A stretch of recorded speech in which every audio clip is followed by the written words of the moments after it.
Grégory Dieter-Beers, bonjour, bienvenue chez Millésima. Pouvez-vous tout d'abord vous présenter brièvement et nous présenter dans les grandes lignes la grande marque australienne qu'est Penfolds?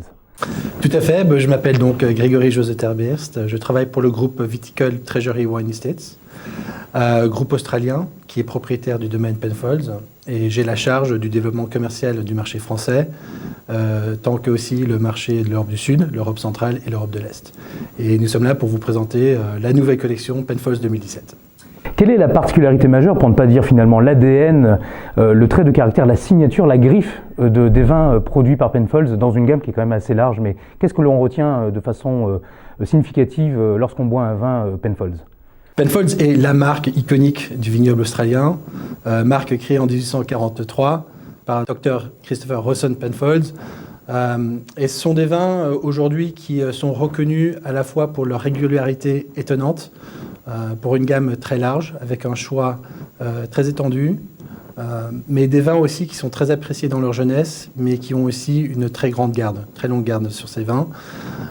Donc des vins qui sont à la fois accessibles pour certains et aussi des vins de vrais collectionneurs.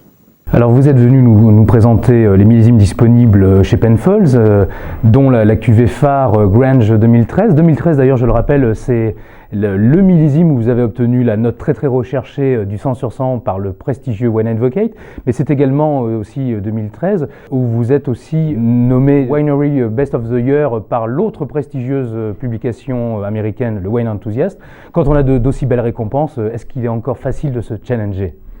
Oui, tout à fait. Merci de l'avoir noté. Déjà, le premier défi, c'est de sortir une collection millésime après millésime, d'une qualité comme on le fait et d'une constance, d'une harmonie sur toutes les cuvées. Donc ça, c'est le premier défi. Et d'ailleurs, la collection 2017 n'a jamais été aussi bien notée que celle-ci. Et nous en sommes très fiers.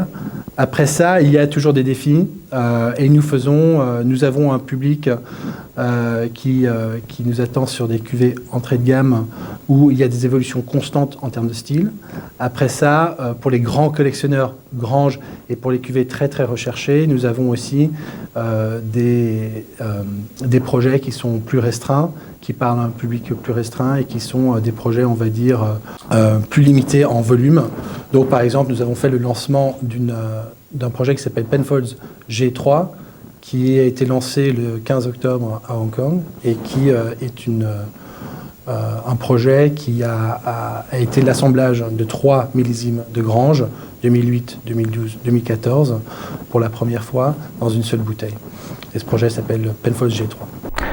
On a finalement beaucoup de marques européennes, avec le savoir-faire européen, voire français particulièrement, qui ont tenté l'aventure de la vinification vers les vins du Nouveau Monde, en Australie, en Nouvelle-Zélande, en Afrique du Sud et en Californie, avec pour certains beaucoup de succès escomptés, d'autres des succès mitigés. Est-ce qu'on peut imaginer d'ailleurs l'effet inverse, c'est-à-dire voir arriver Penfolds avec son propre savoir-faire en Europe et pourquoi pas en France ? Déjà, c'est vrai qu'il faut se le rappeler, Penfolds fait partie d'un groupe australien, Treasury Wine Estates, qui est propriétaire de plus de 12 000 hectares dans le monde, sur beaucoup de vignobles, à la fois en Europe, en Californie, en Australie, en Nouvelle-Zélande. Et même si ce n'est pas d'actualité d'avoir nos propres vignobles en France, on ne se refuserait certainement pas cette opportunité si elle devait se présenter. Mais ce n'est pas d'actualité aujourd'hui. Grégory José Dieter-Beers, je vous remercie. Merci beaucoup. Merci à vous de m'avoir invité.